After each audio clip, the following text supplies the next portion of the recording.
Time to pull up a chair. We've got another great story for you today in the R Lounge. Looks like the drama train has made another stop at Dysfunction Junction, and your mom's pulling out all the stops for her one-woman show of entitlement and manipulation. Today in the R Lounge, cue the cops, the restraining orders, and the sweet, sweet sound of justice served piping hot. Mom moved me out of the house at 8. To accommodate her new family, I took possession of the house. I am 24. Let me start off by saying I was kicked out by my mom because she needed to impress her new husband. Okay, if kicked out seemed a little harsh, we can say she moved me out of my own home and made me live with my grandparents, father's side. I have all the good memories until my dad was alive. Unfortunately, we lost him when I was 7. As a kid, I felt devastated. I was very close to my dad, and sending him off inside a coffin broke my heart. I still remember that moment very clearly, and it saddens me till date. While I was still processing the loss, my mom showed up with another man and insisted I call him Dad. I was like, no way. I don't know if I was right or wrong, but I just didn't feel right to call him Dad within a few months of my own father's demise. After that first meeting, I often found him in my mom's bedroom, and it was difficult to see how quickly my mom had moved on. She didn't even wait a year before bringing my dad's replacement to the house. I was not ready to accept him as my dad's replacement. I had recently turned 8 when they planned their beautiful wedding. They had put up a pretty huge wedding for second-timers. Anyways, none of my business. She left me with my grandparents as she went on her honeymoon. A month passed, but she didn't turn up. I kept asking my grandparents when would Mom come to pick me up, but they didn't have any answer. Then suddenly she showed up one day. I was so excited to see her after so long. I rushed to hug her, but she had brought all my belongings to dump me at my grandparents'. I was heartbroken, to say the least. I lived with my grandparents until my high school. I was happy with them. My mom used to show up sometimes only to tell me how much she loved me and cared for me. Sometimes I used to question her that if she loved me so much, why had she dumped me at my grandparents'? She had no answer. She would try to cover it up by saying, "Oh, your grandparents are turning old. They need a helping hand to run their groceries and dump out their trash." It was much later that she admitted the actual reason. She had given my room to her stepchildren. Bill, Mom's husband, had 2 children who moved into our house with Bill after their wedding. My mom prioritized her new family over me. It was natural for me to get resentful over her, so eventually I stopped bothering her. After high school, I moved out from my grandparents, but I still visited them often. They were kind of saviors for me. They raised me. If not for them, my childhood would have been ruined. I'm now 24. After working for a year in marketing, I thought of starting my own venture. I needed capital for that, so I thought of leasing my house. Oh, if I didn't mention this before, there's a bummer on the way for my mom and her loving family. Actually, the house in which they are living belongs to me. Yeah, that's right. My dad made a will on his deathbed, and he very meticulously gave me every penny he had, including the house. I was a kid when his lawyer read his will after his funeral, but with the look on my mother's face, I can surely say that she was not liking it at all. Later, I got to know that she tried several times to overturn the will, but she lost it every time. My dad had made the will very precise that the house would be mine, but I can sell or lease it only after I turn 21. Until then, no one touches the property.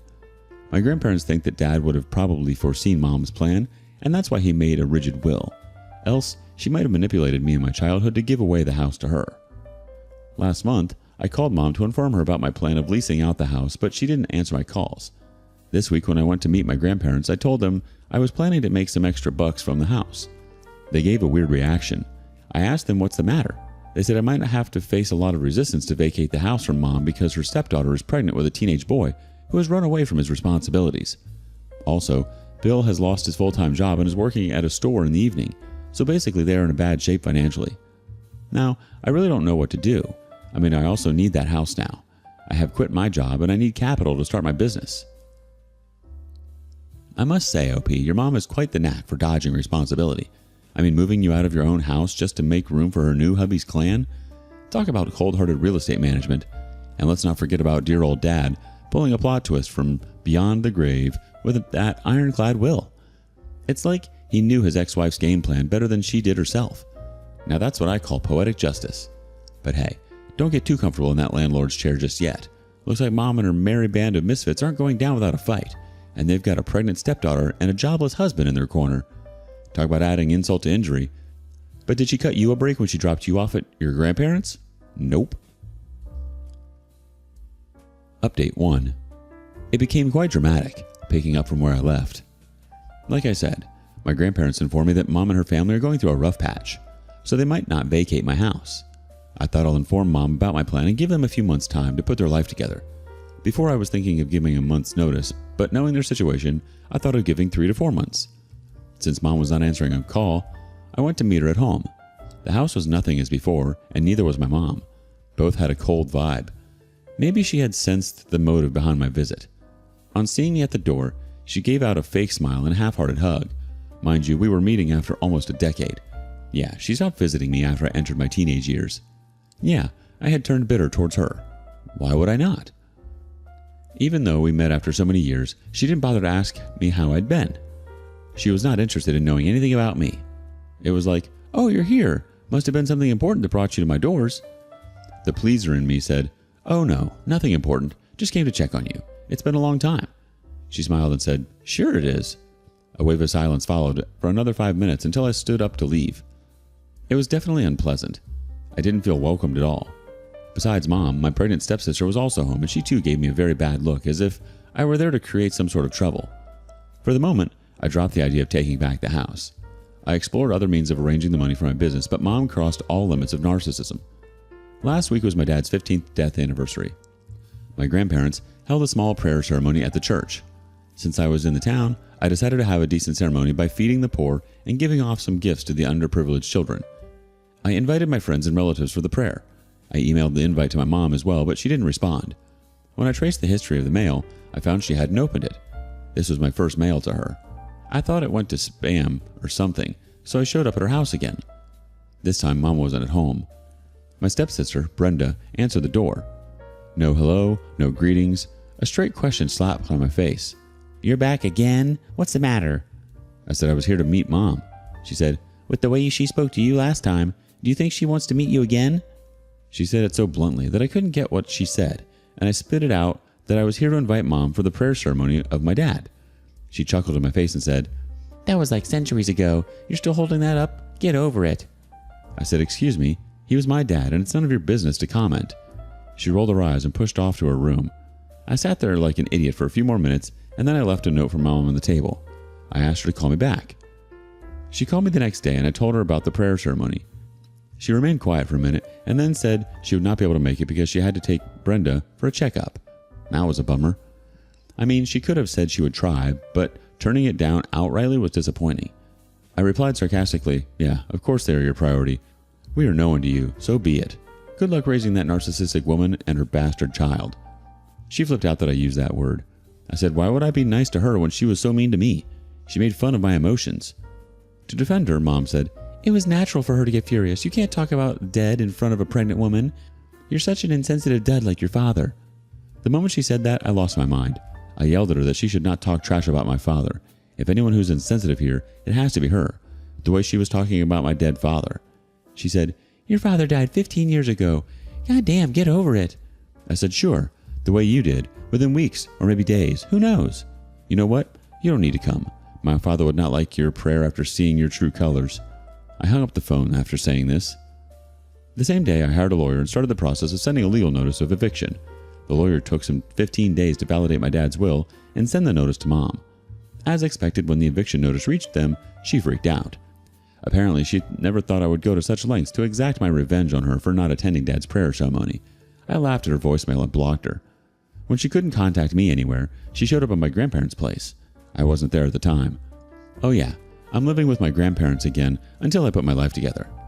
My mother requests my grandparents to convince me to withdraw the eviction notice. My grandparents are calm and nice people. That's why they didn't throw her out. They said they don't have any say in this. It's my property and I get to do anything I want. Fair enough. The answer didn't go well to her, and she blamed my grandparents for raising me as an entitled brat. Really?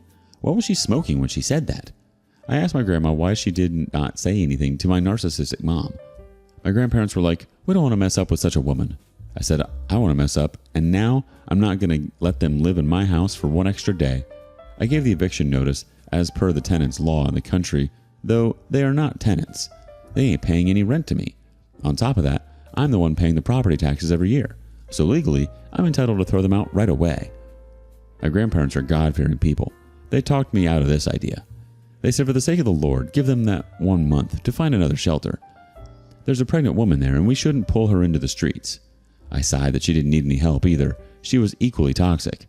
My grandparents were like, so be it. She might be a sinner, but her unborn is not. Don't be cruel to that little creature. They convinced me to wait, else I was adamant to evict them on that very day. The next day I got a call from Mom. I ignored it. She did the same to me when I was calling her. She messaged me, to talk. It's urgent. I responded to check out my calendar and meet me at grandparents' at my open slot. This didn't go well with her. She sent a long reply that I was trying to throw weight on her. What did I do with her 5 paragraphs mail? Nothing. That's right, I didn't respond. She might have got the hint that I was not going to give in to her pressure. Throughout my childhood, whenever I used to cry or throw tantrums for going home, instead of loving me, she would scold me and ask me to behave. She would petrify me to be a good lad and not throw tantrums. This was her parenting style and it worked. In order to keep her happy and not mess up with her, I would stop sobbing. But after she left, I would sulk at the corner of the house for hours. Not anymore. It's time for her to sulk, but sadly, she won't have a corner to herself. So she came to meet me and I deliberately made her wait for an hour. She got anxious. I asked my grandparents to stay out of it. She kept asking them about me. They said they don't know and swiftly pushed back to their room. When I arrived to meet her, she gave me a look of, well, where were you? I've been waiting here for an hour. But she didn't say anything. She sat there with a straight face. People in her situation would have tried to please me, but remained solid on her grounds. She said, okay, let me start. I can't sit here forever. I have jobs to do. I murmured under my breath, oh, sure you do. Finding a house is a difficult job. She gave me an annoyed look and said, what is this notice about? I replied, it is written in English. I'm sure you can read that, or do you want me to do that for you? She was absolutely pissed off. She threw the notice at my face and said she was not going to vacate the house on the basis of some stupid notice. After she was done yelling, I said, then let's wait and witness the repercussions of not following the court order. She was like, I gave birth to you. Don't you try to outsmart me. That house is of my husband, and no one can throw me out from there. I said, surely a legal heir can. I was responding to her calmly in order to piss her off, and she did get pissed off. But the moment she referred to my dad as her husband, I lost my mind. Really? You have the audacity to call him your husband when you skipped his prayer saying he was history. You don't deserve his house. You're just squatters, and I'm going to free that house from all the leeches. She stood up and she said she was done being nice to me, and now I'll have to deal with her lawyer. I laughed and said, sure, by all means. We still have 20 days to go. Let's see what she pulls up from her sleeves. Hey, it's not all doom and gloom. You got your trusty eviction notice ready to roll, like a legal ninja serving up justice on a silver platter. And the best part? Watching Mom squirm like a cat on a hot tin roof when she realizes she's been served a heaping helping of reality. Let's take a stroll down memory lane, shall we? From the moment she replaced your dad with a new husband before the ink was even dry on his eulogy, it was clear that her priorities were as twisted as a pretzel in a tornado. She then had the audacity to kick you to the curb and give your room away like last season's fashion, all in the name of impressing her new hubby. Talk about a textbook example of misplaced loyalty. And let's not forget her stellar parenting techniques. Instead of offering comfort and support when you needed it the most, she opted for tough love and cold indifference, leaving you to pick up the pieces of your shattered childhood while she gallivanted off into the sunset. But now the tables have turned, and it's time for Mom to reap what she's sown. Update 2. I got the house after a lot of tussle. Like I mentioned in my earlier post, I gave 30 days notice to Mom and her family to evict the house. She came to me and tried to gaslight the entire thing. I shut her down, and she leaves. The next series of events was nothing but pure narcissism by them. Could you believe that her stepdaughter, Brenda, came charging at me, and on top of that, threatened to press a harassment case on me? She was playing her pregnancy victim card, like I can do anything I want because I am carrying a child inside of me. I said, woman, pregnancy is not a ticket to get away with your nuisance. She tried to mess up with my grandparents until we showed her the camera installed across the house. I said, one more time you set your foot here, and I'm going to get you arrested. Then comes my mother to defend her golden stepdaughter. She accused me of abusing and mentally torturing her pregnant Brenda. She said she is going to sue me for this. I said, sure, let the judge decide based on the camera footage. When she could no longer win through force, she mellowed down. She started sobbing and said, what did she do wrong in raising me that I became a self-centered individual? She started blaming herself for not raising me properly. She, in fact, brought my dead father in between and said it was his fault that he died so early and didn't give me a proper upbringing. I said, hold on. If anyone is to be blamed, it has to be you. Not for raising me wrong, because you never raised me. I'm raised by my grandparents, and they did a pretty good job. You should feel sorry for abandoning me, but you know what? Glad you didn't raise me. I see how badly you've raised your stepdaughter. I brought her up teen pregnancy thing also. I know I shouldn't have done moral policing, but in the moment of rage, I did. Naturally, she got furious at me. I realized I had overstepped my boundaries, so I remained quiet after that. I said I didn't want to get into any further talks. I just want my property back. I have let them live there for free for so many years. Now I really need it. I tried to make her understand in my situation that I had quit my job and needed money to start my business. So I would be leasing the house. She flipped out that I was throwing them out only to let other strangers live there. I said the other strangers are going to pay me rent. If you agree to pay, you can live there. She again freaked out that I was bringing money into the family matters. I said, there isn't any family here. You threw me away like a pile of garbage and hardly checked on me. My birthdays, Christmas, Thanksgiving, you barely showed up. And even when you did, you made me feel that you were doing me a favor. What kind of mother does that? A mother like you, right. She tried all means to manipulate me. Gaslighting, guilt tripping, and her usual ones, anger. When she understood that I got no chills, she left. You guys are thinking that they vacated the house after that. A big no, they didn't. Mom's loser husband was yet to come into the picture. That crap-headed man sent a voicemail. Dude, you don't know who you're messing with. I can deadlift you and make you plead for your life. One punch on your face and you're going to forget about the house. You show up at my door again and I'm going to knock you out. That dude is big and he loves to flaunt it. I don't know much about him, but my grandparents cautioned me not to mess with him. He is a bully. Sure he is, but he is a dummy. He laid out the evidence against himself by threatening me over voicemail. I didn't respond to him because I wanted a bigger dude to handle him, the cops. On the supposed day of eviction, I went to the station and registered a case of threats. I had a solid evidence. My lawyer walked down with me to the station and requested the cops to accompany us to the eviction. Initially, they were not ready to come. They said call us if they caused trouble, but we didn't want to deal with the squatters by ourselves. Some cash helped in getting them on board, and they accompanied us. When I reached the house with my lawyer, they, Mom, Bill, and Brenda, started cussing us. Her loser husband even came out with a hockey stick, but as soon as they saw the cops' vehicle behind our car, he stepped back. The cops showed them the eviction notice and asked them to leave. They were so confident of chasing me out that they didn't even pack their stuff. They asked the cops to give them a further 1 month's time. The cops looked at me and I said, no way, not after all these threats. They started using Brenda's pregnancy to buy a few more days, but I put my foot down and said, now. I got some weird looks from the cops that I was insensitive, but I was following the legal route, so no one had any say. They further bargained to give me a day's time. I said 3 hours from now. They gave me looks of bitterness.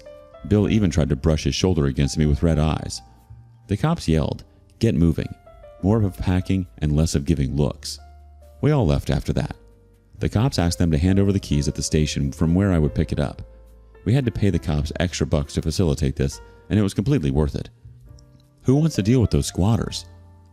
My lawyer suggested I take a restraining order against them on the property in case they want to come back and harass me or the tenants. They were well capable of doing that. We took it, and the cops shared a copy of the restraining order with them and explained the consequences of violating it. The paleness on their faces was unmissable. So finally, I got the house and I have put it up for lease. I hope to get a good deal and I'm able to start my business as soon as possible. Enough of dealing with the craphead people. This would mostly be my last update unless they come back to messing with me again.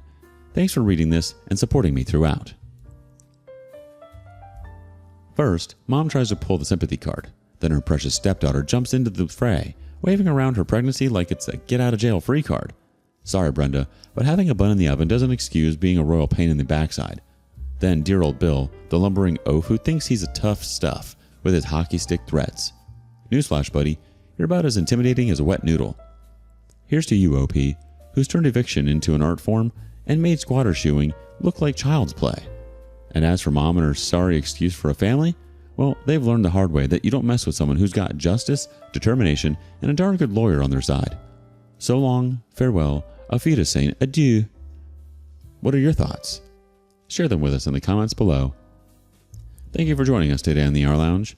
Be sure to like and subscribe and hit that notification bell so you don't miss out on our next video. See you soon.